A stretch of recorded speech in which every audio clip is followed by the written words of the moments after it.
2 Corinthiens. 2 Corinthiens chapitre 12, à partir du verset 14 jusqu'au verset 21. Il y a quelqu'un qui veut lire?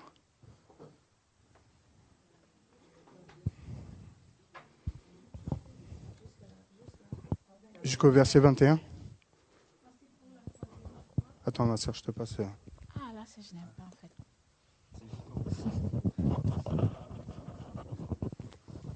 Voici pour la 3e fois. Je suis prêt à aller chez vous et je ne serai point à votre charge, car ce ne sont pas vos biens que je cherche, c'est vous-même. Ce n'est pas en effet aux enfants à amasser pour leurs parents, mais aux parents pour leurs enfants. Pour moi, je ferai très volontiers des dépenses et je me dépenserai moi-même pour vos âmes, en vous aimant davantage. Serais-je moins aimé de vous? Soit je n'ai point été à votre charge, mais en homme astucieux, je vous ai pris par ruse. Ai-je tiré du profit de vous par quelqu'un de ceux que je vous ai envoyés? J'ai engagé Tite à aller chez vous, et avec lui, j'ai envoyé le frère. Est-ce que Tite a exigé quelque chose de vous? N'avons-nous pas marché dans le même esprit, sur les mêmes traces? Vous imaginez depuis longtemps que nous nous justifions auprès de vous. C'est devant Dieu en Christ que nous parlons. Et tout cela, bien-aimés, nous le disons pour votre édification. Car je crains de ne pas vous trouver, à mon arrivée, tel que je voudrais, et d'être moi-même trouvé par vous, tel que vous ne voudrez pas. Je crains de trouver des querelles, de la jalousie, des animosités, des rivalités, des médisances, des calomnies, de l'orgueil, des troubles. Je crains qu'à mon arrivée, mon Dieu ne m'humilie de nouveau à votre sujet et que je n'ai à pleurer sur plusieurs de ceux qui ont péché précédemment et qui ne sont pas repentis de l'impureté, de la débauche et des dérèglements auxquels ils se sont livrés. Parole du Seigneur. Amen.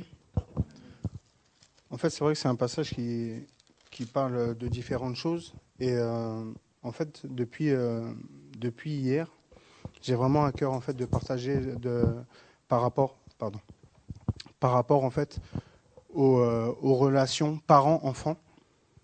Et en fait, surtout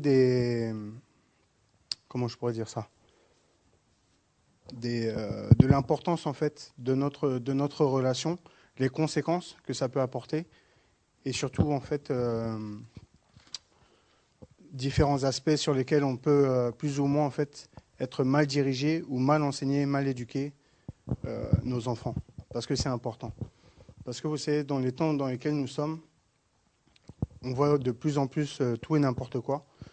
Et moi, je suis jeune papa, j'ai bientôt 4 enfants. Donc j'ai un petit peu d'expérience, pas des masses parce qu'ils sont encore en bas âge, même si la grande a 15 ans. Mais voilà, par ma petite expérience, je vois aussi des choses, je comprends des choses, le Seigneur m'enseigne des choses, et des choses sur lesquelles nous avons été aussi éduqués, inculqués par nos parents, qui ont fait de bonnes choses et de mauvaises choses. Et le plus important, c'est ce que nous dit la parole. C'est vraiment important.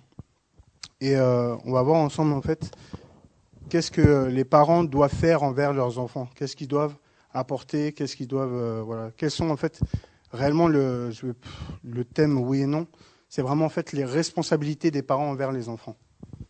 C'est plutôt sur cet aspect-là qu'on va se mettre. Même si peut-être il y en a qui n'ont pas d'enfants, ça viendra. Mais c'est des choses voilà, sur lesquelles ce sont des choses quand même importantes. Est-ce qu'il y a des personnes qui ont des enfants ici? Ok. Même ceux qui n'en ont pas, ça va aller. Amen. Ça viendra, par la grâce du Seigneur. Même les personnes qui n'ont pas d'enfants peuvent participer. Hein. Il y a personne qui est mise à part, mis de côté. Donc, quelles sont en fait un peu les responsabilités que les parents doivent avoir envers les enfants? L'éducation. J'écris pas très très bien, mais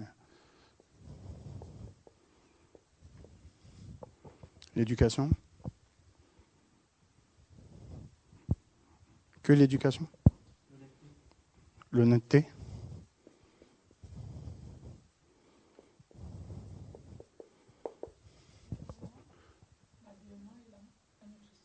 D'accord. Le pouvoir des besoins. On va englober un peu tout ça.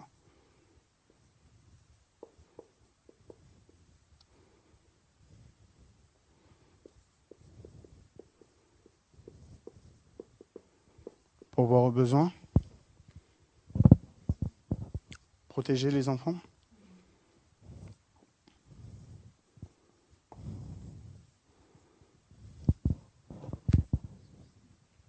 La conscience.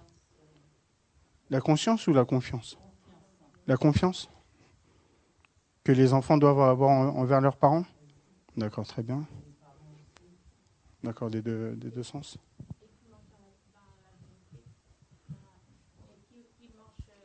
Qui marchent, qui disent la vérité, pas de mensonge. Ok. Ouais, c'est pas grave. Faire attention à qui ils fréquentent, ouais, protéger. Protéger. La vérité, on va le laisser dans l'honnêteté. Ça englobe, chacun englobe beaucoup de choses. Hein. Voilà, pour voir aux besoins, il y a la nutrition, l'école. Il y a beaucoup de choses qui englobent la santé, tout ça, faire attention. Ça, c'est protéger aussi la confiance. C'est les relations entre les parents. Il y en a un que vous n'avez pas dit. Merci, ma sœur. L'amour.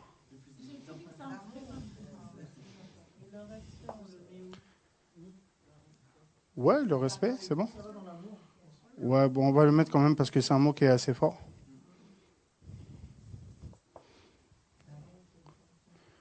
L'amour.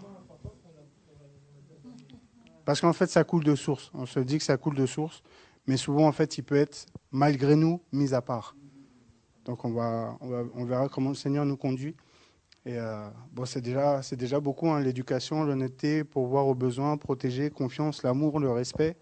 Ça englobe déjà beaucoup de choses.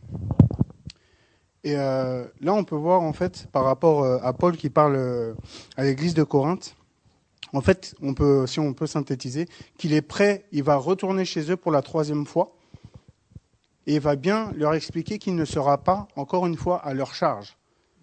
Pourquoi ? Parce qu'en fait, c'est comme si Paul, spirituellement, je dirais, est le père de ces enfants-là.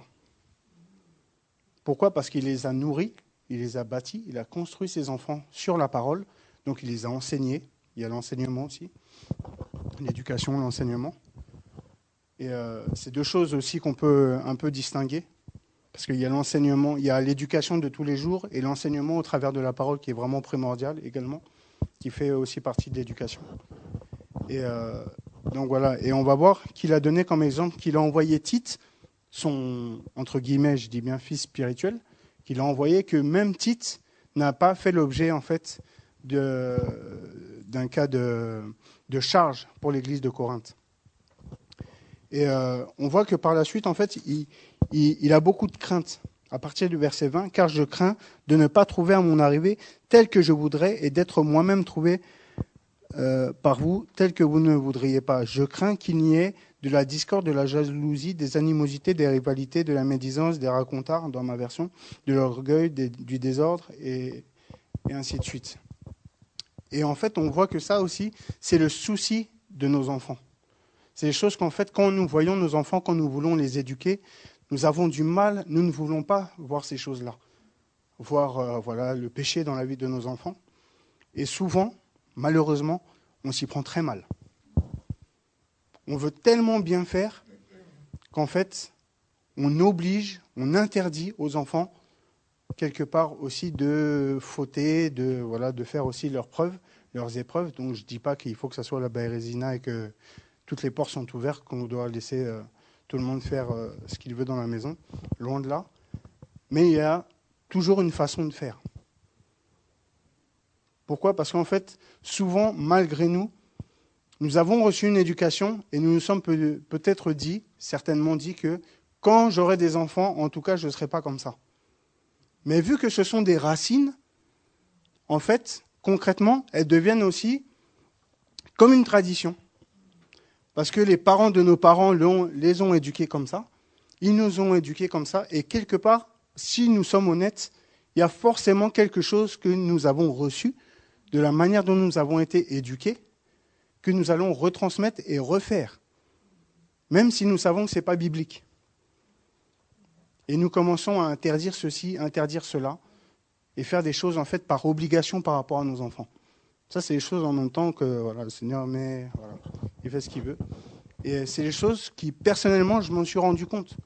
Et je m'en rends compte encore au jour d'aujourd'hui. C'est-à-dire qu'à un enfant, on va lui dire « je t'interdis de faire cela ». Au lieu de lui dire « je te conseille de ne pas faire cela ». Vous voyez en fait la puissance de la parole. Et si on prend la parole, à aucun moment, enfin personnellement, je ne dis pas que c'est écrit ou pas écrit, que personnellement, j'ai pris conscience que le Seigneur, je dis bien que moi, Benoît, je dis ça, que le Seigneur ne nous a rien interdit. Il nous laisse toujours le choix. Tu fais ça ou tu fais pas ça. Moi, je te conseille ça. Maintenant, si tu ne le fais pas, il y a des conséquences. Mais je ne vois pas Jésus me dire « tu es interdit de faire ça ». Si tu veux me suivre, charge-toi de ta croix et suis-moi. Il donne toujours un conseil. Le pauvre, le jeune riche dira « Seigneur, que dois-je faire pour avoir la vie éternelle ?» Le Seigneur ne veut pas lui dire « tu fais ceci, tu fais cela, je t'oblige à céder tes biens. Cède tout ce que tu as, puis suis-moi. » Il laisse le choix. Il laisse constamment le choix. Et c'est des choses que nous devons prendre conscience. Et je me mets en même temps que vous. On apprend comme ça, en fait. Pourquoi ? Parce qu'en fait, la parole est trop dure. Quand nous interdisons quelque chose à quelqu'un, c'est dire que c'est formel et ça ne changera pas. Qu'alors, si nous amenons ça d'une manière plutôt d'un conseil, et ça marche aussi avec des frères et sœurs, avec d'autres personnes, ça passera beaucoup mieux. Si, par exemple, je vais voir un frère ou une sœur, je vais dire, mon frère, t'es gentil, mais je t'interdis de faire ça. Je t'interdis de toucher à ma Bible. Je ne sais pas, ou à un verre, ou ce que vous voulez. Je t'interdis, mais le mot est fort, en fait. Ça veut dire que tu n'as aucune obligation. Tu ne dois pas toucher, ce n'est pas ta propriété. Ça veut dire qu'on s'approprie les choses. Oui, en fait, ce sont des ordres. Et en tant que parents, nous passons notre temps à donner des ordres à nos enfants. Vous voyez ? Au lieu de conseiller. Je t'interdis de toucher aux prises, je t'interdis de toucher à la plaque, mais tôt ou tard, ils vont le faire. Et après, vu que ça va nous énerver parce que nous avons lancé une parole, la prochaine fois que tu fais ça, je vais te frapper. Et vu que pour nous, nous avons déjà annoncé la chose, la couleur, tu ne m'as pas écouté, je t'avais dit, donc la sentence doit tomber. Mais si nous avions conseillé nos enfants, qu'ils l'aient fait ou pas, ils prennent conscience des choses. Je t'avais conseillé de ne pas le faire, tu n'as pas voulu m'écouter, voilà les conséquences. Moi, je t'avais prévenu. Vous voyez ce que je veux dire ? Et c'est souvent comme ça en fait qu'on agit avec nos enfants ou avec des frères et sœurs. Pourquoi ? Parce que nous nous approprions les choses. Et c'est vraiment important. Et tout ça, ça part simplement du relationnel avec nos enfants. Et là, c'est ce que Paul en fait nous montre par rapport à l'église de Corinthe. C'est vraiment en fait une relation qu'il avait avec eux. Il avait peur, il craignait de trouver toutes ces choses, de la discorde, du déshonneur, des racontards, toutes ces choses. Il craignait ces choses-là. Pourquoi ? Parce que ça lui tenait à cœur. C'est-à-dire que quelque part, même s'il ne les voyait pas souvent, il avait une relation avec eux. Et au jour d'aujourd'hui, je m'aperçois en regardant un peu à ma gauche, un peu à ma droite, pas dans cette salle. Je ne parle pas d'ici. Mais si on est un peu honnête, les parents ont abandonné en fait leurs responsabilités par rapport aux enfants. De nos jours. Voilà, ils ont démissionné de leur poste de parents. Tout à fait, c'est ça. Même au jour d'aujourd'hui, on peut voir peut-être dans la réunion de réveil, par exemple, on va prendre un cas concret, où les parents passent devant le 24, ils laissent les enfants aller, ils disent va là-bas et ils vont au 26. Ils ne savent pas avec qui ils vont, où ils sont. Il y a un problème. Voilà. Parce qu'on se dit que tout le monde est chrétien, mais quand c'est le réveil, il y a de tout. Et nous devons savoir où sont nos enfants. Pourquoi ? Parce que Dieu nous demandera des comptes. Et ça, on ne va pas aller trop vite. Amen. Donc il faut que nous fassions attention d'être responsables. Le Seigneur nous a donné des enfants, on lui a certainement demandé, comme tout souhait de tout parent, avoir des enfants. Et quand il nous donne cette grâce d'avoir des enfants, nous quittons nos responsabilités. Parce que quand on donne quelque chose à quelqu'un, il en est responsable. C'est-à-dire que quand le Seigneur nous donne nos enfants, nous devons être responsables de nos enfants. Quoi que nous puissions dire ou penser, ça sera nos enfants. Tu veux abandonner ton enfant parce que tu es en colère, tu le mets dehors, la police le rattrape. Qui sont tes parents? Ils vont donner ton nom, ton adresse, parce que c'est ton adresse, et ils vont venir cogner chez toi. Et c'est toi qui vas aller, après, devant le juge, toutes ces choses. En fait, après, ça devient des conséquences dramatiques et dommages. Pourquoi? Parce que nous avons pris la facilité, nous avons démissionné de nos postes. Nous avons abandonné, en fait, nos... Oui. Bonsoir. Et donc, nous avons démissionné quelque part de nos postes trop facilement. Vous voyez? Et le Seigneur, ce n'est pas ce qu'il a fait avec nous. Et en voulant, en fait, laisser nos enfants faire un peu tout et n'importe quoi comme on le voit, eh ben, on voit que nos enfants rentrent dans la rébellion ou sont mal aiguillés. Ils sont très mal aiguillés. Ça veut dire qu'ils peuvent aller ici et là, les parents, voilà, va devant la télé, voilà, tu mets une chaîne soi-disant de dessins animés et puis tu retrouves des choses bizarres. Même la journée maintenant, il y a des choses bizarres. Il ne faut pas qu'on se blague, les Gulli, les Disney Channel, tout ça, c'est n'importe quoi. Il y a tout et n'importe quoi, même si c'est soi-disant pour les chaînes enfants. Donc en fait, pour avoir la paix, parce qu'on a un peu de ménage à faire, eh ben, on va les mettre devant la télé et la télé va éduquer nos enfants. Et on va entendre l'enfant qui va chanter quelque chose. Tu connais ça? Bah oui. Bah oui, ça coule de source. C'est limite, toi, tu connais pas? Bah, la télé m'a appris qu'au jour d'aujourd'hui, jusqu'à mes 18 ans, je ne dois plus décider si je suis un garçon ou une fille. Parce que c'est les lois qui commencent à passer. Vous voyez? Et ça veut dire que nous devons être vigilants. Nous devons reprendre nos responsabilités de parents, comme le Seigneur l'a fait avec ses enfants. Il est toujours responsable de nous, mais il nous laisse toujours le choix. Il nous prévient, il nous donne les choix, il nous donne les directives, et à nous, c'est à nous qu'appartiennent les choix. Et selon les choix que nous allons faire, il y aura des conséquences. Et avec nos enfants, ça doit être la même chose. Mais le Seigneur le fait toujours dans l'amour, dans l'optique de construire, et non pas de détruire. Et justement, donc, si en fait on laisse un peu l'enfant faire un peu ce qu'il veut, ou si on l'enseigne mal, si on lui dit bah, « Maman, on m'a tapé à l'école », si on te tape, tu tapes. Si on t'insulte, tu insultes. Parce qu'on était comme ça. Moi, on m'a appris comme ça. Si mon fils, on te cogne, tu cognes encore plus fort. Ah, moi, j'étais bagarreur. Jusqu'à là, ça m'emmenait loin. Même en maternelle, j'avais déjà lancé une pelle dans la tête de quelqu'un qui est parti à l'hôpital. J'étais en maternelle. Parce qu'on m'a dit, quand on te tape, tu tapes. Voilà jusqu'à où ça nous emmène. Pourquoi? Parce que les parents donnent de mauvais conseils. Pourquoi? Parce que nous oublions la parole. On va prendre un passage dans Proverbe 29.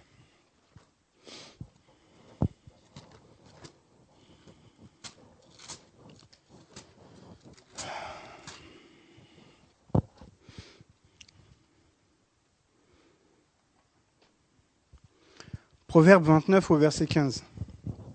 Je vais le lire. Tout le monde y est? Proverbe 29 au verset 15. Le bâton et la réprimande, donnent la sagesse, mais le garçon livré à lui-même fait honte à sa mère. Ça, c'est vraiment un proverbe qui est dans tous les temps. De toute façon, la parole ne ment pas, donc c'est comme ça. Et on voit qu'au jour d'aujourd'hui, si en fait nous ne sommes pas là pour faire attention à nos enfants, pour les recadrer, au bout d'un moment, il va tellement nous coller une honte internationale. Dire, mais qu'est-ce qui t'a appris de faire ça? Mais la honte. Tu vas dire, tu n'as jamais fait ça. Qu'est-ce que tu as fait? Pourquoi? Parce que tu as oublié la réprimande.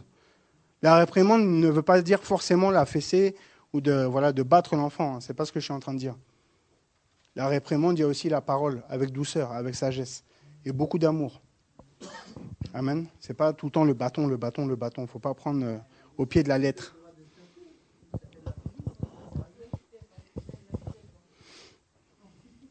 Si on prend la parole, c'est une bonne épée. Ah, c'est mieux que le bâton. Voilà. Donc la parole recadre toute chose. Et c'est important de faire le point, vous savez, surtout avec les enfants qui commencent à grandir, qui commencent à aller au collège, vers les 4e, 3e. Il faut au bout d'un moment prendre ce bâton-là, la parole, et de mettre l'enfant devant, en fait, sa situation. Devant sa situation. Oui, si les parents sont chrétiens. Mais ce n'est pas facile. Mais si nous voyons, en fait, si nous éduquons nos enfants comme ça, eux aussi auront un impact autour d'eux. Et ils vont voir qu'un tel réagit comme ça, un tel réagit comme ça, ils vont se dire, mais c'est pas normal. Vous savez, ma fille de 15 ans, elle peut voir des choses ici et là. Mais si elle essaye de reproduire la même chose chez moi, là, il va y avoir un problème. Si tu viens chez moi, tu commences à me manquer de respect, je vais te dire, là, je pense que tu t'es manqué réellement de maison. Parce que déjà, je suis ton père. Mais il ne faut pas oublier que si tu manques de respect à tes parents, tu manques de respect à Dieu. Pourquoi ? Parce que tes parents sont ton autorité. Après, il ne faut pas outrepasser cette autorité. On en parlera un peu plus tout à l'heure. Mais il faut faire attention. Et toujours ramener l'enfant à la parole. Surtout s'il est en mesure de comprendre cette parole. D'où l'importance, dès le bas âge, de prendre la parole et de partager avec lui. De l'éduquer selon la parole de Dieu. Et non pas selon nos principes. Non pas selon nos attributs de ce que nous avons reçu. De nos coutumes, bien souvent. Parce qu'on dit, voilà, là-bas, il y a la dot. Donc, il est obligé, quand tu seras grand, il y aura la dot. Donc, l'enfant grandit avec, voilà, quand je vais me marier, il y a la dot dans sa tête tout le temps. Moi, j'ai dit à ma fille, ma femme est africaine, j'ai dit, quand ma fille sera en mesure de se marier, il n'y a pas la dot. Ça ne m'intéresse pas. C'est pas ça. Pour manger des cailloux derrière, c'est pas mon problème. Ça ne m'intéresse pas. Bien que moi, j'ai payé la dot. Vous voyez ? Ah ben oui. Il y a chrétiens et chrétiens. Oui, donc c'est pas évident. Mais pourquoi ? Parce que la parole nous dit qu'il faut honorer les parents et que le mariage soit honoré de tous. Donc c'est important de respecter la parole, même si nous savons que ce n'est pas biblique, mais si les parents ne sont pas... On a beau les emmener devant la parole, mais si pour eux c'est les coutumes, c'est les coutumes. Après, si tu me dis de t'acheter une machette, là, il va falloir que tu m'expliques pourquoi. Ou une lampe à pétrole qu'à l'heure on est en 2014. Une lampe à pétrole pour faire quoi ? Si c'est la sorcellerie, je ne participe pas à ça. Après, les choses sont claires. Vous voyez ? Mais c'est important de prendre position. Ça, c'est une parenthèse. Et donc, d'où l'importance en fait de la réprimande et surtout de l'encadrement par rapport aux enfants. On va prendre un passage par rapport à Asia, le roi de Juda, dans 2 Chroniques 20. 2 Chroniques 22, je crois.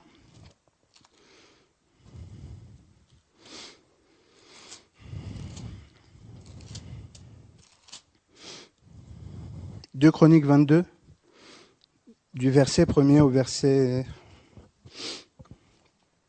On verra. On y est ?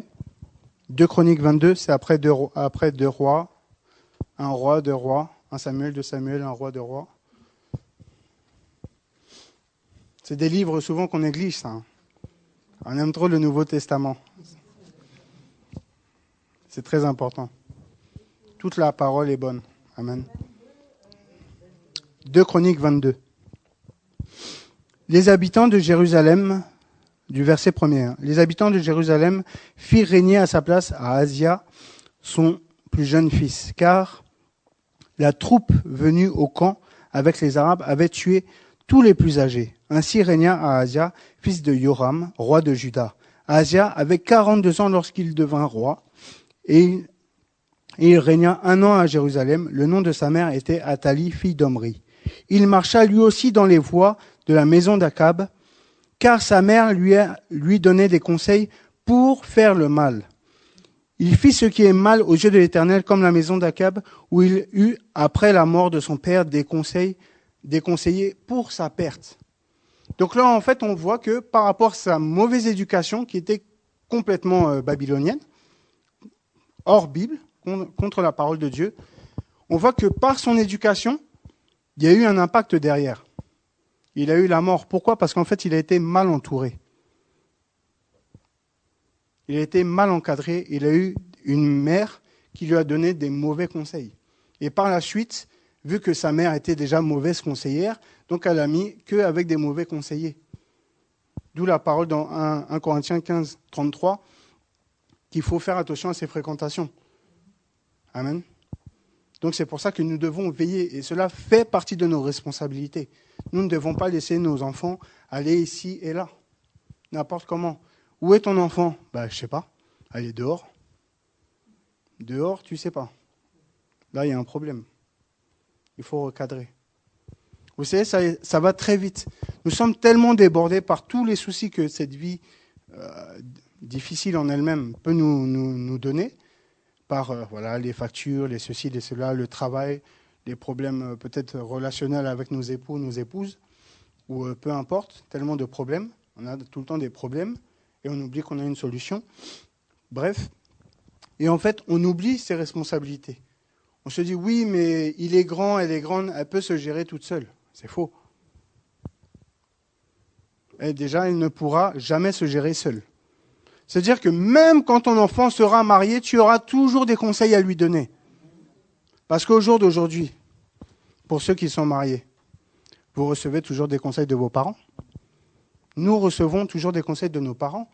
Et plus important, des conseils du père. Malgré toute l'éducation que nous avons eue. Mais par rapport à toutes ces éducations, le père nous donne une autre éducation, son éducation. Et c'est par là que nous avons toujours des conseils. Je vous assure. Et après, nos parents peuvent dire, mais comment tu peux laisser passer ceci? Comment tu peux laisser passer cela? Mais calme-toi. Pourquoi tu es effrayé? Pourquoi tu es... Non, calme-toi. Vous savez, mon père, il n'y a pas longtemps, il était passé à la maison. Et pendant au moins 1 heure, il m'a regardé avec ma famille. Il n'a pas parlé. Au bout d'un moment, je dis, mais qu'est-ce qui t'arrive? Il me dit, non, rien, je t'observe. Je dis, mais pourquoi tu m'observes? Il me dit, non, je vois que tu gères bien ta maison. J'étais choqué. Il me dit, c'est bien, je suis content. Mais je ne vais pas lui dire, heureusement que je n'ai pas fait comme toi, parce que sinon, ils seraient tous pleins de bleu ici, là. Oui, il faut la sagesse aussi. Seigneur, merci, parce que si ma maison est comme ça, c'est toi qui me donnes cette organisation. Donc je ne dis pas que chez moi, des fois, c'est pas un peu le bazar. Hein. C'est loin d'être la perfection, je vous assure. Et donc c'est vraiment important par rapport aux conseils que nous pouvons donner, les conseils que nous pouvons donner à nos enfants. C'est vraiment important, que ce soit dans les études ou dans leur vie, dans leur choix de tous les jours. Et aussi dans les vêtements. Parce que souvent, nous voyons des enfants des chrétiens soit chanter des chants mondains complets. Là, il y a un problème. Ah bon, je ne savais pas que tu écoutais ça. Il y a un problème. Moi, je sais ce qu'il y a dans le MP3 de ma fille ou dans son téléphone. Et même, j'ai même le droit, je ne le fais pas, mais j'aurais même le droit d'aller voir dans son téléphone. Mais pourquoi? Mais parce qu'il y a cette confiance dont nous avons énuméré tout à l'heure. Cette confiance, nous lui faisons confiance. Donc, on lui laisse aussi ces choses. Mais quand il faut recadrer, on prend la parole et on recadre. Et je vous assure qu'à la maison, ce n'est pas comme vous ici. Hein. C'est plus militaire. Ouais. Des fois, on est calme, on est cool. Mais quand ça déborde, on prend la parole et la parole, elle est tranchante. Je vous assure. Et des fois, ça nous fait mal. Mais il faut le faire. Il faut le faire. C'est vraiment important pour recadrer nos enfants. C'est vraiment important. Parce que Dieu nous demandera des comptes par rapport à ça. Et on va prendre Jérémie 9.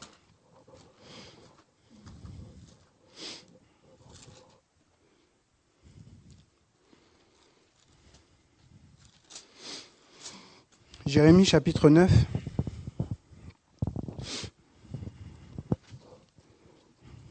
Versets 12 et 13. Jérémie chapitre 9.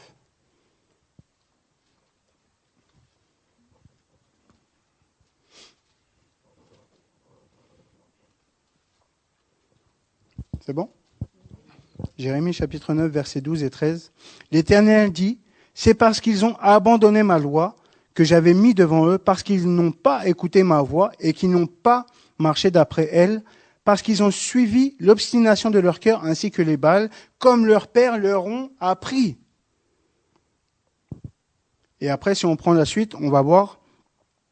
C'est pourquoi ainsi parle l'Éternel des armées, le Dieu d'Israël. Voici que je vais nourrir ce peuple d'absinthe et que je lui ferai boire des eaux empoisonnées. Vous imaginez? Parce que, en fait, ils ont mal appris, ils ont été mal éduqués. Pourquoi? Parce que leur père était contre la parole de Dieu. Ils ne suivaient pas la parole de Dieu. Donc si nous faisons des choses contraires à la parole de Dieu, il y aura des conséquences derrière. Pourquoi? Parce qu'en fait, on va mettre de l'amertume, on va mettre tout ce qui est contraire à la parole de Dieu, tous les fruits de la chair, on va en fait les mettre, on va semer ces graines-là dans la vie de nos enfants. Et c'est à nous de veiller sur les graines que nous semons dans leur vie. C'est vraiment important. C'est comme si, en fait, nos enfants étaient des jardins et nous sommes les jardiniers. Quand il y a des mauvaises herbes, il faut couper. Mais on ne peut pas les couper une mauvaise herbe s'il n'y a pas une relation. Parce qu'avant d'aller couper la mauvaise herbe, il faut rentrer dans le jardin. Le jardin, c'est le cœur. Je prends une image comme ça, hein, ça vient comme ça. Amen. Il faut vraiment faire attention, avoir une relation avec nos enfants. Il y a enfants, parents, c'est vrai, mais ça ne nous empêche pas de jouer avec eux, même si c'est des jeux qui nous saoulent des fois, ou parce qu'on se dit, je suis fatigué, je sors du travail, je me suis levé à 5 heures ce matin, il est 18 heures, oui mais je veux jouer. Mets-toi devant la télé. Voilà ce qu'on fait la plupart du temps. Au lieu de se dire, nous avons cette responsabilité, je suis fatigué, Seigneur, renouvelle mes forces, je vais passer du temps avec mon enfant. Et je vous assure que, par ma petite expérience, pour l'instant, il y en a 3 qui sont là, la 4e bientôt, il faut passer du temps avec les 3, je parle de moi, et indépendamment de chacun d'eux aussi. C'est-à-dire qu'il faut passer du temps avec les 3, et après je vais passer du temps avec un, avec l'autre, avec l'autre. Pourquoi? Parce que chacun a sa personnalité, chacun a ses difficultés, chacun a ses facilités. Et c'est comme ça qu'on va apprendre à connaître nos enfants, à savoir là où il y a des difficultés. Si tu as des difficultés dans la lecture, au lieu de dire tu as une mauvaise note, mais qu'est-ce que tu fais? T'es bon à rien. Vous voyez? Souvent, en fait, c'est dans le langage que nous employons envers nos enfants. Et en fait, dans leur tête, ils grandissent, je suis bon à rien, j'y arriverai jamais. Tout est possible avec Dieu, mais je suis un bon à rien. C'est pas comme ça. Et on détruit l'enfant, au lieu de l'encourager. Là, je ne comprends pas. Est-ce que tu as des difficultés? Oui, j'ai des difficultés. Ok, on va travailler. En dehors des exercices, on va travailler. Je vous assure, la 2e a fait, même le dernier, ils font des exercices. Dès que les devoirs sont finis, je peux faire ça, tu peux me donner des exercices de ça? Ils demandent des devoirs. Moi je n'ai jamais demandé de devoirs à mes parents. Jamais. J'en ai plus bâclé qu'autre chose. Vous voyez? Mais c'est important d'encourager et d'aider nos enfants dans leurs difficultés. Pourquoi? Parce qu'ils vont se sentir soutenus. C'est-à-dire que même s'ils ramènent une mauvaise note, par exemple, de l'école, ils vont, au lieu de se dire, je vais cacher, je vais imiter la signature de mes parents. Moi, c'est ce que j'ai fait beaucoup de fois. Je n'étais pas chrétien. et souvent, en fait, c'est ce qu'on voit au jour d'aujourd'hui. C'est-à-dire qu'il y a le mensonge, il y a les cachotteries, il y a tout ce que Dieu n'aime pas. Et en fait, il n'y a plus de relation. Et le jour où nos enfants auront un réel problème, ils auront peur de nous en parler. Et on va se dire, mais tu m'en as jamais parlé. Mais j'avais peur. Un enfant ne doit pas avoir peur de ses parents. Est-ce que moi personnellement, je crains Dieu, j'essaie de craindre Dieu, mais je n'ai pas peur de Dieu. Parce que si nous avons peur de quelqu'un, on ne peut pas s'en approcher. Si nous avons peur de Christ, comment voulez-vous vous approcher de lui? Nous avons peur de lui déplaire, ça c'est la crainte de Dieu. Comme les enfants, comme nous-mêmes, nous avons peur de déplaire à nos parents. Mais nous n'avons pas peur d'eux, sinon on ne va pas les approcher. Si on a peur de nos parents, ça veut dire qu'il y a un relationnel qui est bizarre. C'est-à-dire qu'on ne peut pas se dire les choses. Là, il y a un problème, un manque de communication. Et la plupart du temps, ça vient de nous. Ce n'est pas les enfants. Comme Paul a dit, ce n'est pas aux enfants de pourvoir aux besoins des parents. Ne mettons pas la charrue avant les bœufs. Nous devons être vigilants par rapport à tout ça. Ce sont nos responsabilités. Ça fait partie de l'éducation, ça fait partie de nos responsabilités. C'est un mot qui est fort, qui englobe tellement de choses. Les responsabilités des parents. Mais Dieu nous demandera des comptes. Parce que, vous savez, c'est les choses. Et premièrement, c'est notre première assemblée, notre première église. C'est nos foyers. C'est nos maisons. C'est important. Nous devons passer du temps avec eux, à prier, à partager, raconter des histoires. Oui, mais quelles histoires? Nous devons veiller à tout ça. Souvent, on prend des contes de fées. Déjà, c'est bizarre. Et on raconte ça. Il n'y a pas suffisamment d'histoire dans cette parole.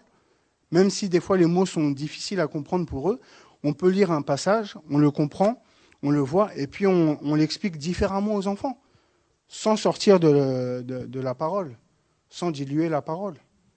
Mais c'est important qu'ils comprennent, qu'ils puissent apprendre à raisonner depuis le bas âge, de donner un peu des... Comment on appelle ça, des histoires avec une... non, pas avec une image, avec une... comment on dit ça? Avec une...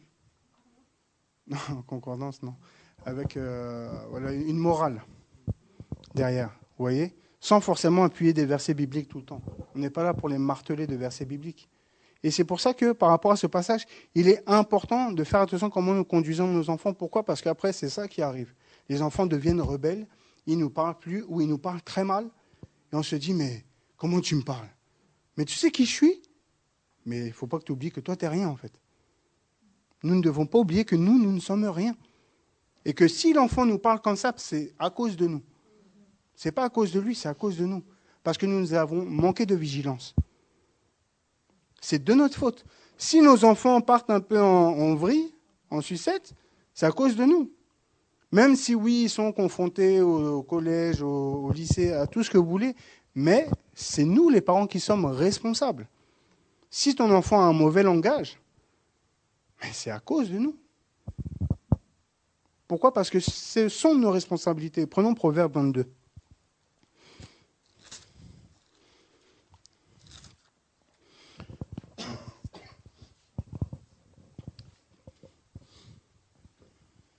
Le Seigneur m'a bien ouvert les yeux par rapport à ce passage hier, là.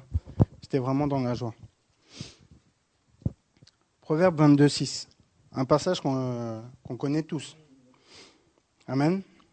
Dans ma version, il est écrit « Oriente ou instruit le jeune garçon sur la voie qu'il doit suivre, même quand il sera vieux, il ne s'en écartera pas ou s'en détournera pas. » Amen. Là, en fait, donc, le mot orienté, 22.6, Proverbe 22.6. Je peux effacer tout ça? C'était juste... On va le laisser, c'est pas grave.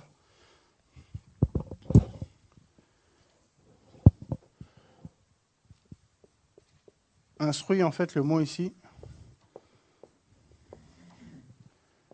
c'est kanak, qui veut dire, en fait, établir.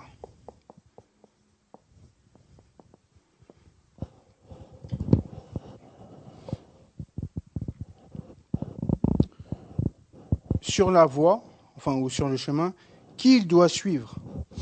Qu'il doit suivre, en fait, c'est... Tout ce mot-là, qu'il doit suivre, c'est paix, comme ça. Ça veut dire bouche. Ça veut dire concrètement que ce passage veut nous dire quoi?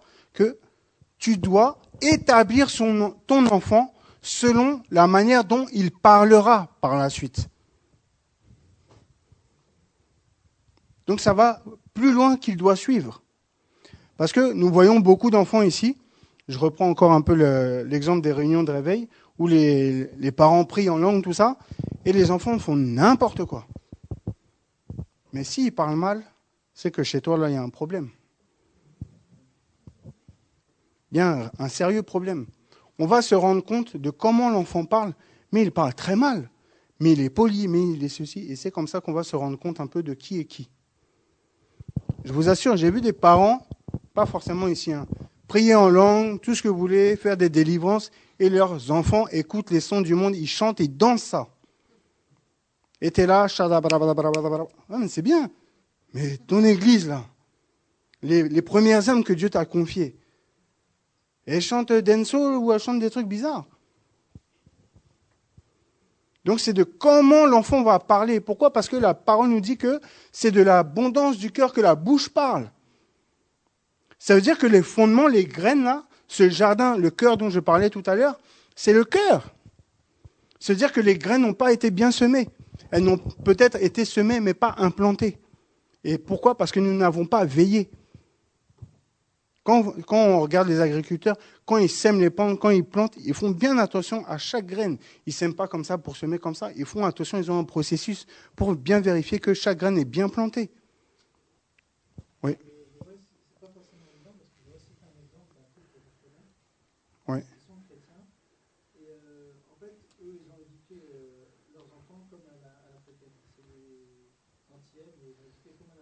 Mm-hmm. Oui. Oui, tout à fait. C'est comme s'il sortait de prison. Oui, tout à fait. Mais si vous prenez un chien en laisse. C'est pas forcément aussi. Ça peut être de la faute, mais ça peut être l'ignorance. Parce que j'ai discuté avec eux, comment on fait pour éduquer un enfant. Ils disent franchement, nous on ne sait pas, regarde nos enfants. Ils sont même pas. Il y en a un qui est revenu après, c'est des autres mois. Mm-hmm. Ils souffrent parce que les enfants sont là dans le monde à faire n'importe quoi. Mais vous savez pourquoi ? Regardez, quand on prend Christ avec, comme je disais tout à l'heure, avant de prendre un autre exemple rapidement par rapport à ça, on ne va pas trop s'écarter. Par rapport à ça, quand on prend un chien en laisse, on le problème tout le temps en laisse, même s'il veut aller ici et là, on le retient tout le temps. Le jour où on le laisse s'évader, c'est fini. Malgré qu'il écoute assis, debout, tu marches. Mais quand on lâche la laisse là, c'est fini. C'est une autre personne. Pourquoi ? Parce qu'en fait, on a mal fait les choses. Oui, ça peut, bien sûr, puisque la parole nous dit que mon peuple périt par un manque de connaissance. Et pourquoi ? Et c'est pour ça que nous avons besoin de la connaissance de la parole de Dieu. Bien sûr. Mais nous avons tous fait ça et on le fait encore. Pourquoi ? Et c'est comme ça en fait que le Seigneur nous apprend et nous reprend surtout. Pourquoi ? Parce que avant, moi vous me voyez là, je suis en train de vous partager. Moi, je tapais mes enfants. Tu fais une bêtise, boum, direct. Ça rigolait même pas. Au point où, pendant un temps, enfin, des fois, ça peut encore arriver, papa est là. J'allais faire une bêtise, mais il est bloqué. Parce que papa est là. Il sait que si je le vois là, c'est boum, ça tombe. Ça veut dire que quand je suis pas là, il fait autre chose. Vous voyez ce que je veux dire ? Mais justement, c'est cette relation.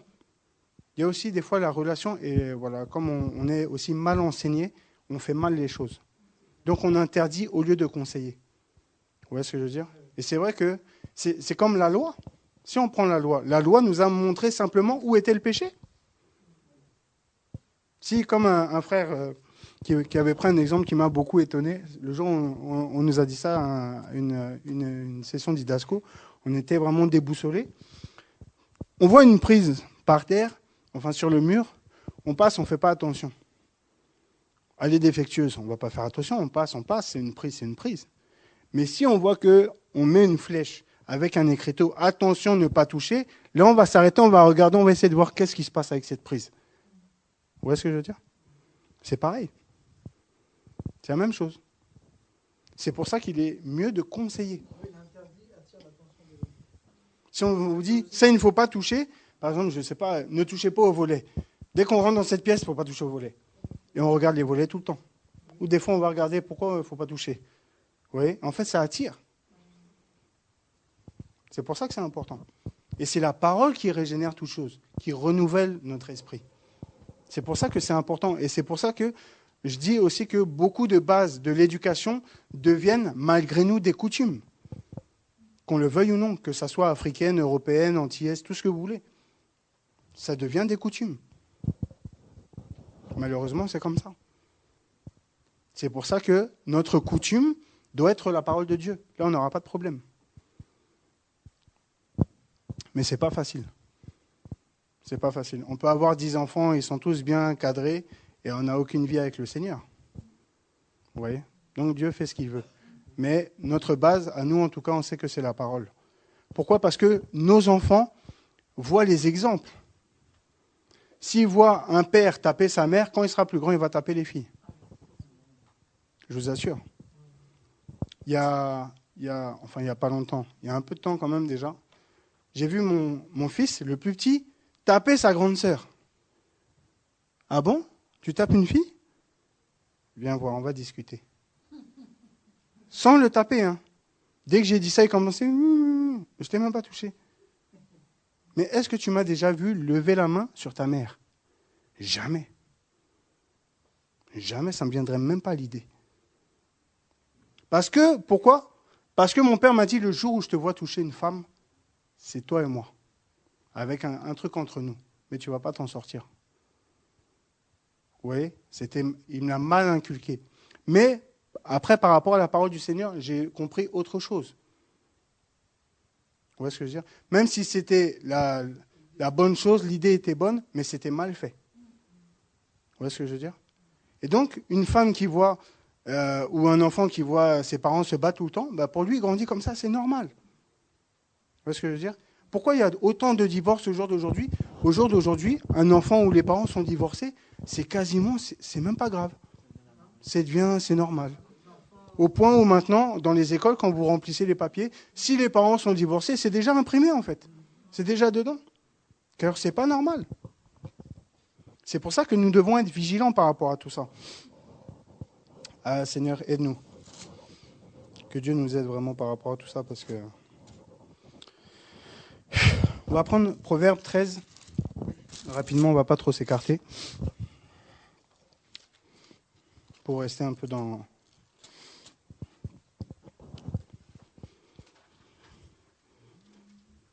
Du verset 1er au verset 3. Un fils sage écoute l'instruction d'un père, mais le moqueur n'écoute pas le reproche.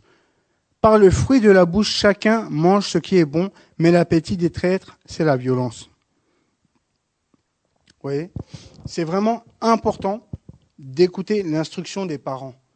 Et d'où, justement, en fait, l'instruction des parents aura un fort impact par la suite. On connaît les passages, oui, il faut que tu écoutes tes parents, il faut honorer tes parents, ceci, cela. On le sait. Ça, c'est des choses, des versets, poum, ça sort comme ça devant nos enfants. Des vrais missiles. On va apprendre ça tout à l'heure. On va prendre un roi. On va prendre d'autres exemples. Là, on a vu les exemples qui étaient un peu néfastes, mais il y en a quand même des bons. Tout le monde n'est pas mauvais. Un roi au chapitre 9.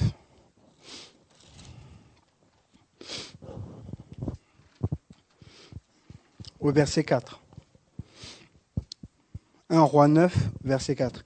Et toi, si tu marches en ma présence comme a marché ton père David, avec intégrité de cœur et avec droiture, pour agir d'après tout ce que je t'ai ordonné, si tu observes mes prescriptions et mes ordonnances, j'établirai pour toujours ton trône royal en Israël, comme je l'ai déclaré à ton père David, en disant, tu ne manqueras pas d'un successeur sur le trône d'Israël. Et on voit que, en fait, David était un modèle par rapport à Salomon. Donc, quand Dieu a parlé à Salomon, il a pu lui dire, si tu marches avec intégrité de cœur comme ton père David, oui, il fallait un modèle. Parce que Salomon ne pouvait pas dire, ah, mais mon père a fait ceci, ah, mon père a fait cela, ah, machin, ah, machin. Non. Parce que, imaginons-nous, on reprend notre enfant sur quelque chose, il va dire, l'enfant, il est innocent. Hein. Moi, j'ai pas le droit, mais pourquoi toi, tu le fais? Ben, parce que je suis ton père. Frère et sœur, ça, on l'a tous dit, on l'a tous fait. Hein. Pour ceux qui sont parents, en tout cas, je vous assure. Hein. Moi, je l'ai beaucoup entendu et je l'ai beaucoup dit aussi.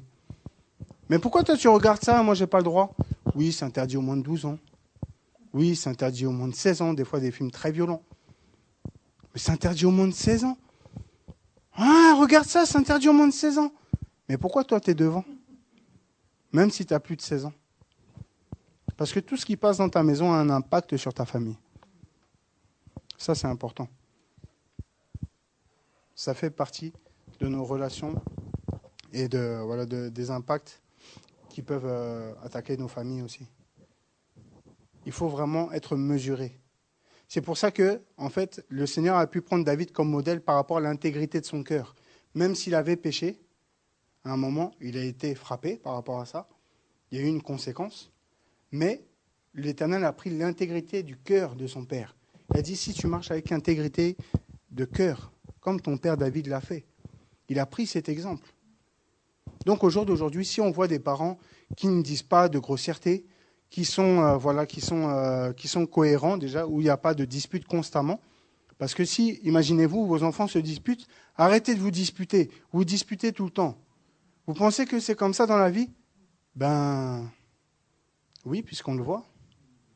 On n'est même pas crédible en fait. Vous voyez?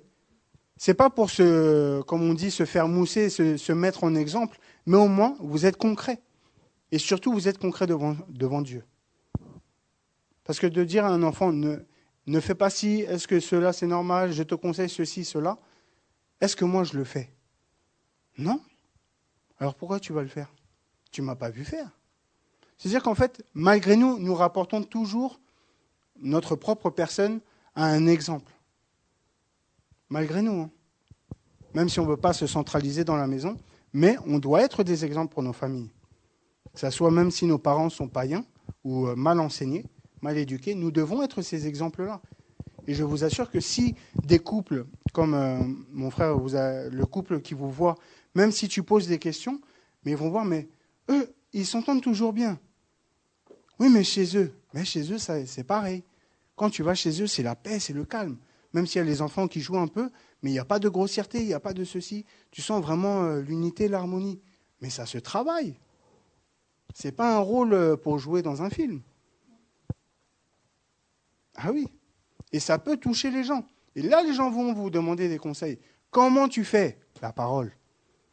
Parce que Dieu me conseille ça. Ce n'est pas la parole m'ordonne. Oui, tu suis mes ordonnances. Oui, mais le Seigneur te laisse faire ce qu'il veut. Concrètement, à quoi Dieu nous oblige au jour d'aujourd'hui? Ne pêche pas. Mais si je veux pécher, je vais pécher. Ne fais pas ceci. Si je veux le faire, je le fais. Ne tape pas un tel. Si je veux le taper, je veux le taper. Qui va m'en empêcher? Sauf si Dieu te frappe tout de suite. Il ne faut pas jouer avec Dieu. Le Seigneur nous donne des recommandations. Les préceptes, ce sont des recommandations. Et c'est comme ça que nous allons pouvoir grandir et renouveler notre intelligence, qui a souvent été bafouée par le passé, par nos mauvaises expériences. Et nous manquons souvent de sagesse. C'est pour ça qu'on va beaucoup s'emporter aussi, par rapport à nos enfants, par rapport aux situations. Parce qu'on devient exécrable, on ne peut plus rien nous dire, parce qu'on est parent, parce que je suis mère, parce que je suis père. Tu n'as rien à me dire, je suis ta mère. Tu n'as rien à me dire, je suis ton père. Ok? J'ai rien à te dire, ok. Vous voyez, en fait, on se met dans une position d'autorité. Sauf que dans Philippiens 2,4 là-bas, Paul dira en fait qu'il faut faire attention aux autres et de prendre conscience de tout ça. Je ne sais plus exactement ce qu'il dit dedans, mais c'est ça en fait. De ne pas aussi se croire supérieur aux autres et de se soucier des besoins des autres. Nous ne devons pas aussi nous mettre au-dessus de tout le monde. Parce que, soi-disant, nous avons une autorité, ben voilà. Mais un jour ou l'autre, les enfants vont grandir et ton autorité spirituelle ne suffira plus. Parce que si ton enfant a décidé de te frapper, il va te frapper. C'est comme ça. Moi, au jour d'aujourd'hui, je sais que depuis longtemps, si je devais frapper mon père, qu'est-ce qu'il va faire? Il ne va rien faire. Et je vais le taper. Il ne va même pas rétorquer. Mais quel est mon intérêt? Une personne qui m'a appris tellement de choses, qui m'a nourri, qui a changé mes couches, je vais me rebeller contre cette personne? Mais non. Et ça, ce sont les lois morales que Dieu a mis dans nos cœurs à la base. Mais si en fait elles ne sont pas renouvelées, elles ne sont pas étayées à chaque fois, de dire attention, dans les préceptes de la parole de Dieu, dans les lois morales, ne vole pas, ne ceci, ne cela, on n'a pas besoin d'inculquer ça à nos enfants, c'est dans le cœur. Vous voyez? Et c'est important, en fait, de faire fleurir ces choses-là, qu'elles prennent place dans le cœur. C'est vraiment important. Pourquoi? Parce que sinon, après, c'est la fête. C'est la fête. On va prendre Deutéronome 6. Ça va pour l'instant? Ok.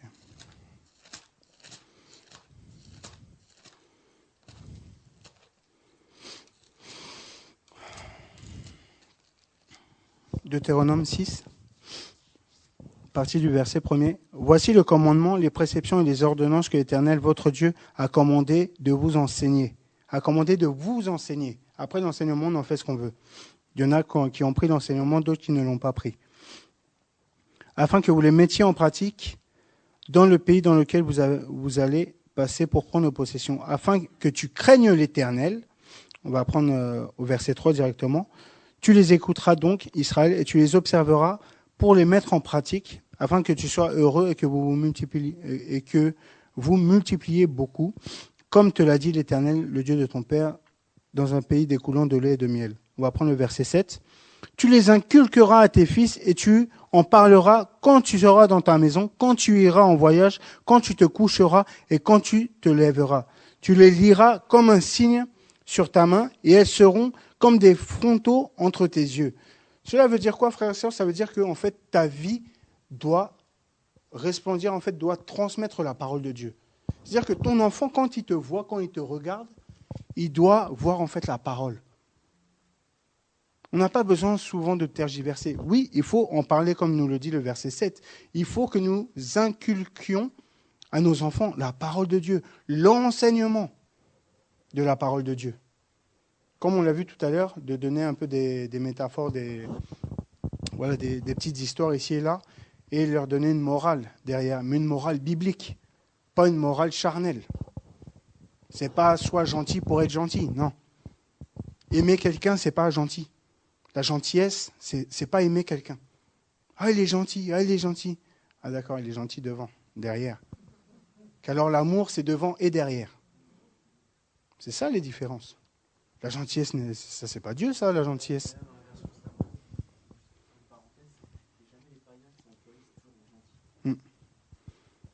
Donc il est important de faire attention à ces choses-là. Nous devons, en fait, notre maison doit respirer la parole. Par quoi? Par notre comportement. Ça ne sert à rien de prendre des grands écriteaux, des papiers peints maintenant qui font avec la parole de Dieu qui est écrite dessus. Si tu vis dans le péché et dans le bazar, tu rentres, oh, c'est beau, oh Luc 4, oh machin, oh Jean 8, oh machin. Ouais, c'est bien. Mais c'est toi qui dois retranscrire cette parole. Le papier peint, là, même peinture blanche, là, c'est bon. Mais toi, souvent, vous savez, on met... Qui n'a pas de verset à afficher chez lui, là? Oui. Non, mais tout le monde en a. Mais est-ce que le verset qui est là, on le vit? Ah! Non, on le lit, mais on ne le vit pas. Souvent. Priez sans cesse. Priez sans cesse, on passe devant. Seigneur, merci pour ta grâce. C'est fini. Priez sans cesse. Mais c'est pas ça. Nous devons vivre cette parole. Ce n'est pas parce qu'elle est écrite dans notre maison sur un bout de papier que nous la vivons. Mieux vaut qu'il n'y ait rien sur le mur et que tu vives la parole. Puisque c'est la lettre tue, mais l'esprit vivifie. Là, tu ne mets pas l'esprit sur un bout de papier. Ce n'est pas possible.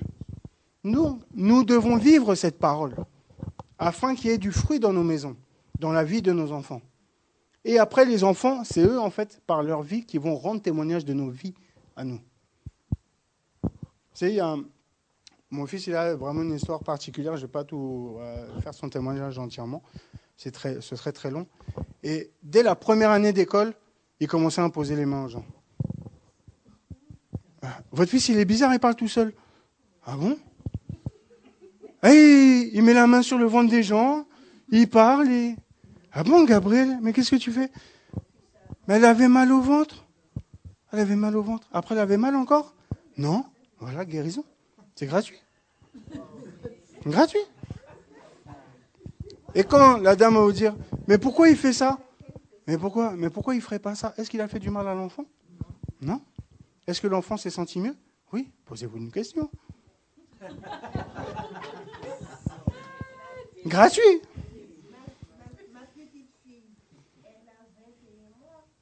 Alors, ma fille, elle me dit, oh là, je suis malade, mais l'enfant comprend. Et il a posé le mot du Seigneur, mais la mère avait compris. C'est comme ça. Vous savez, une fois, j'étais dans le train, toujours avec mon fils, parce que vu que c'est le dernier, lui, il s'en moque de tout. Hein. Les enfants, ils ont peur de rien. Rien ne les effraie, même dans le vide, rien ne les effraie. Et des fois, c'est compliqué. Et on était dans le train, il y avait une petite fille qui avait très mal quelque part, je crois que c'était au niveau de la gorge. Et elle n'arrêtait pas de pleurer pendant plus de 10 minutes. Moi, ça commençait à me donner mal à la tête. Et la mère, en fait, tout le monde commençait à se retourner, tout le monde commençait à péter un plomb dans le train. Et mon fils, il dit, on prie? Je dis, oui, on prie. Moi, j'ai commencé à prier. Lui, il s'est levé, du haut de ses 3 ans. Il est venu, ça va? Il a imposé les mains, il a prié. Au nom de Jésus, il a commencé à prier. Chut, terminé. Et maintenant, je dis, mais c'est sa foi, là. Je dis, moi, j'ai pas eu la foi de cet enfant. Il m'a appris quelque chose. Je dis, mais pourquoi tu imposes les mains? Ben, toi, tu le fais. Moi, je dis, je le fais. Ok. Ben oui. Ah, papa, tu pries le samedi pour les gens. Ben, moi aussi, je veux prier pour les gens. Mais c'est pas interdit. Qu'est-ce que tu vas dire à ton enfant? Même moi, quand j'ai mal au jour d'aujourd'hui, je dis, Gabriel, impose tes mains. J'ai besoin de ta prière. Parce que je sais qu'il a cette grâce. Donc, vu que je laisse que mes enfants et ma femme toucher ma tête, donc, priez pour moi, faites comme tout ce que vous voulez, priez pour moi. Pourquoi? Parce que, en fait, ils sont innocents. Et vous savez, en fait, chaque enfant a son histoire avec Dieu et il faut les laisser s'épanouir. Et des fois, les enfants nous surprennent. Je vous assure, les enfants nous surprennent. Ils sont plus sensibles que nous. Pourquoi? Parce qu'en fait, ils sont plus innocents que nous. C'est pour ça. Donc, ils voient des choses, des fois, vous n'avez jamais posé la question, les bébés, des fois, ils sont là tout seuls, ils rigolent. Ou des fois, ils pleurent. Tu ne sais pas pourquoi, la couche est changée, il a mangé, tout va bien, tu pleures. Qu'est-ce que tu as vu? Ah oui, il faut se poser des questions. Tu joues avec qui? Un monsieur là. Tu dis, mais il n'y a rien. Oui, un monsieur ici. Mais quel monsieur? Il n'y a personne. Mais si, il est là. Toi, tu vois rien, tu es complètement perché, tu es à l'ouest. Mais lui, il voit des choses. Pourquoi? Parce que son cœur, il est pur. Les pensées de son cœur sont pures. Il ne voit pas le mal. Sauf s'il a été initié dans la sorcellerie. Bon, ça, c'est encore un autre domaine. On n'est pas là pour parler de ça aujourd'hui, en tout cas. Et donc, c'est vraiment important. Et on va prendre le verset 20, Deutéronome 6. On ne va pas trop s'écarter. Lorsque demain ton fils redemandera que signifient ces déclarations, ces prescriptions et ces ordonnances que l'Éternel notre Dieu nous a commandées, tu diras à ton fils, nous étions esclaves de Pharaon en Égypte et que l'Éternel nous a fait sortir d'Égypte à main forte, etc., etc. Mais ça veut dire qu'avant l'explication, il faut connaître. Parce que quand l'enfant va nous dire, c'est quoi là? Pourquoi on prie? On prie parce qu'il faut prier. Et c'est tout. Tu sais, les enfants, des fois, comment on appelle ça? Une casserole? Pourquoi on appelle ça une casserole? Je commence à me saouler, là. Hein? On ne sait même pas pourquoi on appelle ça une casserole. Hein. Mais c'est comme ça. On l'utilise tous les jours, mais on ne sait pas pourquoi. Oui, on ne sait pas pourquoi. Mais l'enfant, lui, va aller plus loin. Pourquoi? Parce qu'il a besoin de connaître les choses. Donc, avant de lui dire, il faut prier, mais pourquoi il faut prier? Parce que c'est bien de dire, il faut ceci, il faut cela, fais ceci, fais cela, je te conseille. Mais parce que, voilà. Vous voyez? Et le Seigneur nous le dit. Quand ton fils te posera les questions, tu lui répondras ceci. Pourquoi? Parce que tu as la connaissance, tu as vécu des choses. Et souvent, on ne donne, de toute façon, c'est clair, on ne donne que ce qu'on a. Donc si tu ne vis pas la parole, tu n'as rien à lui donner. Ça, c'est véridique, c'est comme ça. Tu peux faire tous les jeûnes charnels que tu veux dans ta vie, mais c'est comme ça. Si tu dis à ton enfant, oui, mais tu ne passes pas de ton temps à la prière, toi non plus. Tu ne médites pas, toi non plus. Je ne te vois jamais, toi non plus, je ne te vois jamais. Oui, mais moi, c'est la nuit. Que la nuit, tout le temps la nuit? C'est bizarre, ça. Tout le temps la nuit de prier, que la nuit et méditer que la nuit? Ah oui, mais je suis au calme. C'est bizarre, quand même. Oui, et c'est vraiment, c'est ça, en fait, qui nous manque. Donc, on se dit, qu'est-ce qu'on va regarder ce soir à la télé? Mais on ne se dit pas, qui partage la parole? Qui a quelque chose à nous partager ce soir? Même si les petits, ils ont des choses à nous partager. Des questions à nous poser. Et souvent, on va se dire, mais cette question-là, c'est terrible. Hein. Je reviens encore à mon fils. Une fois, il m'a dit, Mais si Dieu ne fait pas de mal aux gens, pourquoi il ne guérit pas Satan?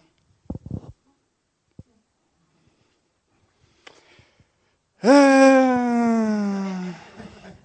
crois qu'il avait 3 ans. Je dis, mais c'est quoi cette question de ouf? Comment tu peux penser à des choses comme ça? Je n'avais jamais pensé à ça. Seigneur, merci pour ta parole. Il m'a donné la réponse, j'ai donné. Je dis, mais l'enfant, là, il va nous...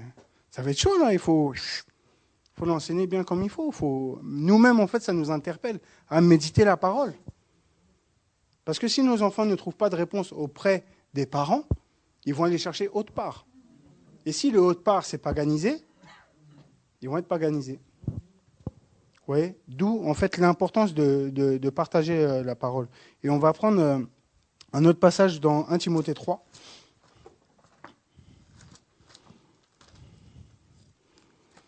Ah, nos enfants. Tellement de tracas, mais tellement d'amour.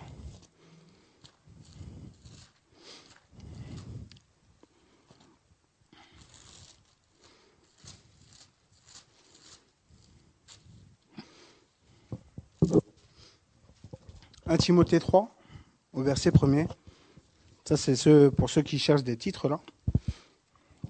Cette parole est certaine, si quelqu'un aspire à la charge d'évêque ou d'ancien, il désire une belle activité. Il faut donc que l'évêque, ou que l'ancien, selon les versions, soit irréprochable, mari d'une seule femme, sobre, sensé, sociable, hospitalier, apte à l'enseignement, qu'il ne soit ni adonné au vin, ni violent, mais conciliant, pacifique, désintéressé, qu'il dirige bien sa propre maison et qu'il tienne ses enfants dans la soumission avec parfaite dignité ou honnêteté, dans d'autres versions. Car si quelqu'un ne sait pas diriger sa propre maison, comment prendra-t-il soin de l'Église de Dieu? Et ça, c'est les choses, en fait, on veut être beaucoup dans l'activité de l'œuvre de Dieu, mais on délaisse la maison. Et pourtant, que ça soit ancien ou pas, hein. Mais souvent, en fait, Seigneur, je veux faire des choses pour toi. Ta maison. Tu fais quelque chose pour moi. Parce que peut-être que nos enfants, c'est eux, en fait, la relève. C'est eux aussi qui ont besoin d'être fondés dans la parole pour bien grandir. Ils ont besoin de ça. Pourquoi? Parce que peut-être que dans 15 ans, nous, on ne sera plus là, mais qui va crier? Ils ont besoin, ces jeunes-là. Eux, à l'école, ils ont besoin aussi d'enseigner les autres. Que les gens se regroupent, mais qu'est-ce qui se passe? Oh non, ils nous racontent une histoire. Mais quelle histoire, mes amis? Comment une histoire peut amener des foules comme ça? Simplement parce qu'il parle de Christ. Pourquoi? Parce qu'on a, en fait, vous savez, avec tous les enseignements qu'on reçoit au jour d'aujourd'hui, souvent, je me dis, mais moi, personnellement, est-ce que je suis converti? Au jour d'aujourd'hui, je vous assure. Est-ce que réellement, je suis converti? Ça me fait peur. Mais nous bénissons le Seigneur, pourquoi? Parce qu'il nous éclaire à chaque fois, et c'est ça le renouvellement de l'intelligence aussi. Il nous aide. Pourquoi? Parce qu'il nous aime. Il sait que sans ça, là, je vous assure, des fois on a fait des sessions, là, même pas au revoir, hein, rien du tout, tête baissée, tu rentres chez toi, et puis un point, un trait. Même pas d'au revoir à personne, tu rentres, tu passes la porte, tu fermes la porte, tu dis bonjour à personne, tu vas dans ta chambre et tu pleures. Et tu dis, Seigneur, je veux te donner mon cœur, je veux me convertir, je veux vivre, je veux tout remettre à zéro. Tu ne sais plus où tu en es. Parce que la parole nous touche tellement, elle change tellement nos vies, on est tellement aveuglés. Et c'est ça aussi que nous devons faire avec nos enfants. C'est pour ça qu'il y a tellement de monde qui sont libérés par rapport à la parole. Pas seulement ici, dans d'autres nations, avec d'autres ministères également. Mais pourquoi? Parce que la vérité a franchi. Et nous devons fonder nos enfants sur la vérité. C'est vraiment important. Les choses que nous connaissons, nous devons leur inculquer avec leurs mots à eux, avec des exemples qu'ils peuvent comprendre. Bien sûr, je ne me vois pas avec mes enfants parler du schisme. Ça va être compliqué, et ce n'est même pas salutaire. Mais les choses primordiales, c'est les choses salutaires. Vivre dans la foi, vivre dans l'honnêteté, vivre dans la vérité, dans la sanctification, ça sauve. Craindre Dieu, ça sauve. Parce qu'on a des exemples, c'est écrit.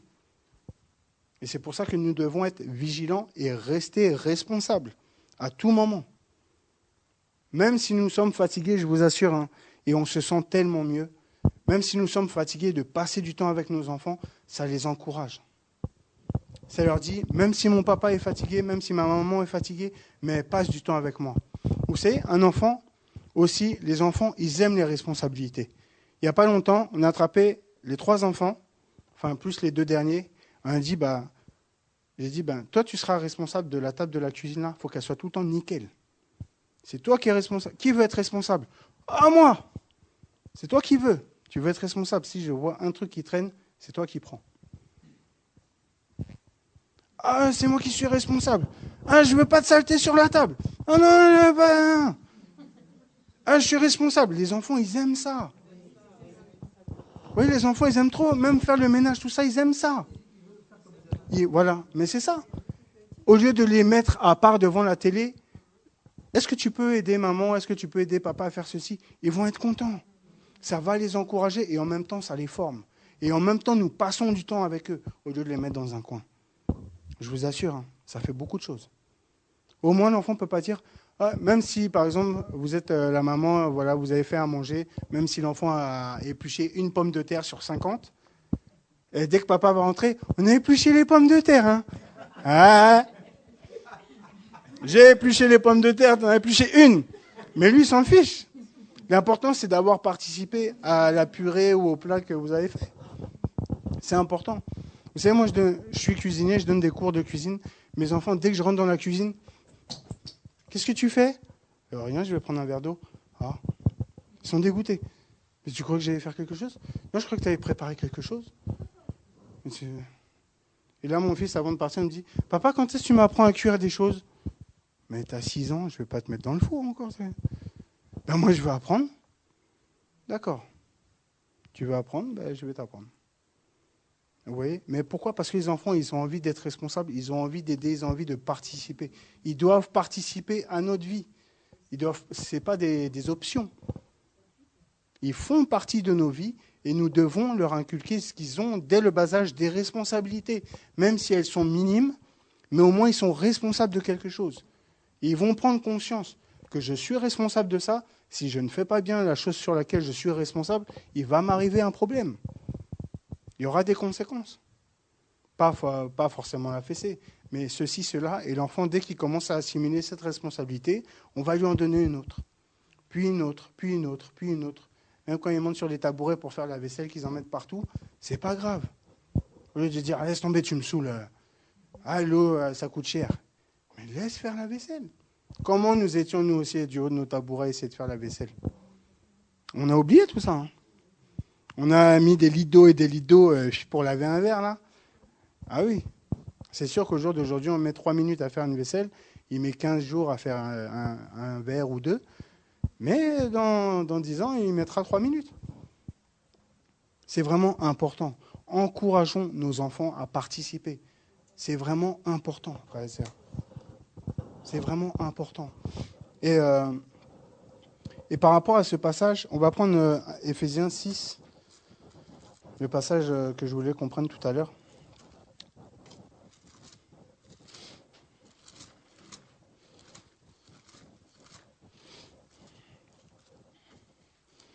Un passage que tout parent digne de ce nom aime bien. Éphésiens 6, au verset 1er. « Enfants, obéissez à vos parents, selon le Seigneur, car cela est juste. » Ah oui. « Honore ton père et ta mère, c'est le premier commandement accompagné d'une promesse. » Qu'est-ce qu'on aime ce verset? On va lire la suite. « Afin que tu sois heureux et que tu vives longtemps sur la terre. Et vous, pères, n'irritez pas vos enfants, mais élevez-les en les corrigeant et en les avertissant selon le Seigneur. » Ah, ça c'est autre chose, ça. Pères, parents, n'irritez pas vos enfants. Ça, c'est autre chose. C'est-à-dire que l'enfant doit obéir, mais toi, tu ne dois même pas l'irriter. Ça, là, c'est coriace, là. Là, ça devient du lourd, là. Comment veux-tu reprendre l'enfant sans lui faire de mal? Comment le Père nous reprend sans nous faire du mal? la sagesse et surtout l'amour. Surtout l'amour et la parole. C'est l'amour, mais la parole. Avec beaucoup de conciliation, comme on l'a vu tout à l'heure dans 1 Timothée 3. Nous devons être conciliants, nous devons faire attention à ne pas blesser les autres. C'est vraiment important. Pourquoi ? Parce que si, comme on l'a vu tout à l'heure, si on commence à irriter les enfants, ils vont se renfermer sur eux-mêmes. On va prendre un autre passage, Colossiens 3. On va bientôt finir. Ah, Jésus, aide-nous. Colossiens 3, verset 18. Femmes, soyez soumises chacune à votre mari. On continue à les sœurs. Comme il convient dans le Seigneur. Mari, aimez chacun votre femme et ne vous aigrissez pas contre elle. Ah. Chérie, tu dois m'être soumise. C'est la parole. Ouais. Chérie, il y a un verset en dessous qui dit, parce qu'on a fait les enfants, il y a aussi les parents. Marie, aimez chacun votre femme et ne vous aigrissez pas. Le mot ici, aigrir, en fait, signifie réellement de produire de l'amertume. C'est-à-dire que Marie, que nous sommes, nous ne devons pas mettre de l'amertume dans le cœur de nos femmes. Ça, c'est vraiment important. Ne pas mettre une graine d'amertume dans le cœur de sa femme, c'est quelque chose. C'est-à-dire d'être encore conciliant, de la reprendre sans lui mettre de l'amertume. Ça, c'est encore autre chose. Et par la suite, verset 20, « Enfants, obéissez en tout à vos parents, car cela est agréable dans le Seigneur. Père, n'irritez pas vos enfants de peur qu'ils ne se découragent. » Le mot « décourager » ici, en fait, signifie réellement de briser l'esprit. C'est ça le mot. En fait, le mot littéral, quand on l'emploie, ça veut dire réellement briser l'esprit de l'enfant. Pourquoi ? Parce qu'en fait, à force de le bousculer, parce que le mot irriter, en fait, c'est bousculer. Ça veut dire le secouer un peu. Si on se dit, bon, il n'écoute pas, on ne l'écoute pas, on va le bousculer un peu, ça va le... Non, tu ne dois pas le bousculer. Parce que si Christ devait nous bousculer, je pense que là, on serait vraiment très, très mal. Amen. Et on ne doit pas briser l'esprit de l'enfant. Donc si on commence à s'acharner sur lui constamment, on va le briser. Or, Christ, lui, il est venu, c'est pour nous construire, pour nous reconstruire avec sa parole, et non pour nous briser. Et nous devons être vigilants par rapport à ça. Il faut vraiment que nous fassions attention. Vous savez, dans Luc 15, là-bas, hier je partageais ça avec mon épouse, dans Luc 15, quand on prend l'histoire du fils prodigue, après je pense qu'on va s'arrêter là. Quand on prend l'histoire du fils prodigue, on peut voir en fait que le fils a demandé à son père en fait son héritage. Or qu'à la base, il n'avait pas à lui demander son héritage puisque le père était encore de ce monde. Et même bibliquement parlant, il ne devait pas lui demander cet héritage puisque l'héritage vient quand les parents décèdent. Mais il lui a quand même donné. Il a laissé partir, se dépouiller, faire tout ce qu'il avait à faire. Mais malgré cela, l'enfant, une fois qu'il a tout dilapidé, toutes ces choses, il a vu en fait il s'est souvenu que dans la maison de son père, il ne manquait de rien. Vous voyez ? Pourquoi ? Parce qu'en fait, il y avait une relation avec son père. Vous voyez ? Il y avait une relation et il savait que malgré sa rébellion, entre guillemets, sa mauvaise vie, parce qu'il a voulu en faire qu'à sa tête. Son père, il ne lui a pas dit « je t'interdis de faire ça ». Non, il ne lui a rien dit. Ok ? Et moi, je pensais au début, je me suis dit, c'est vrai qu'on pourrait dire que le père, s'il avait passé peut-être plus de temps avec son fils, et le connaissant, il aurait pu lui dire « non, ne va pas faire ça » ou il aurait pu lui conseiller d'autres choses. Mais au-delà de ça, en fait, le père a vu ça comme le père est l'image de Christ. Il a vu que on va le laisser faire ses bêtises, on va le laisser s'éprouver lui-même puisqu'il ne veut pas nous écouter. Et quand il va se souvenir qu'ici il ne manque de rien, il reviendra. Et c'est pour ça que le père, en fait, attendait, il regardait tout le temps si son fils était en train de revenir. Et c'est lui-même qui a commencé à courir vers son fils. Pourquoi? Parce que le fils, en fait, s'est souvenu que dans la maison de mon père, je ne manque de rien. Même si mon héritage, j'ai tout bouffé, j'ai tout dilapidé, mais il y a toujours le cœur de mon père là-bas. Et pourquoi? Parce que ça veut dire que dans son éducation, son père lui a toujours montré cet amour, cette conciliation qu'il a eue. Il a toujours vu que malgré tout ce que tu peux faire, tout ce que tu feras, tout ce que tu as vécu, tout ce que tu me feras vivre, je t'aimerai toujours. Et ma porte sera toujours ouverte. Et c'est ça, en tant que parents, que nous devons véhiculer à nos enfants. C'est-à-dire que même si ton enfant fait tout ce que tu veux, tu dis, mais Seigneur, je fais ta parole, tout ce que tu m'as dit, on partage, on prie ensemble, tout ça. Oui, mais c'est pas grave, ça va travailler autre chose encore en toi. Déjà, premièrement, l'orgueil. Premièrement, l'orgueil. Une chose qu'il y a beaucoup chez les parents envers leurs enfants, l'orgueil. C'est moi, c'est moi, c'est moi. Vous voyez? Et de passer outre de ces choses-là, de dire, mon enfant, quoi que tu fasses, sans lui dire, hein, mais en lui montrant, quoi que tu fasses, ma maison sera toujours ouverte. Et quand il sera même en galère, je vous assure, quand j'ai quitté chez mes parents, je dis, jamais je vais retourner chez mes parents. Jamais de la vie. Je prie, hein, Seigneur, garde-moi de jamais retourner chez mes parents. Orgueilleux. T'es orgueilleux? Tu ne veux pas retourner chez tes parents, pourquoi? Concrètement. Parce que je veux leur montrer que. Mais tu n'as rien à prouver. Si un jour tu dois retourner, bah, tu retourneras. Et ça a failli m'arriver. Et j'étais pas bien. Je dis, mais s'il faut que je retourne, eh ben, je retournerai. Mais ce n'était pas évident. Mais je savais que chez les parents, en fait, il ne manque rien. Même si c'est difficile, on a des règles, on doit les suivre. Surtout en tant que chrétien, si les parents ne sont pas chrétiens, c'est encore plus difficile.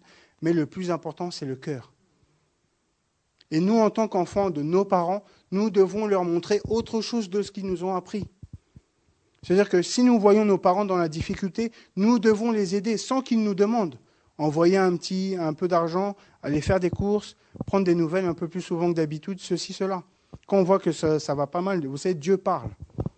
Et c'est important.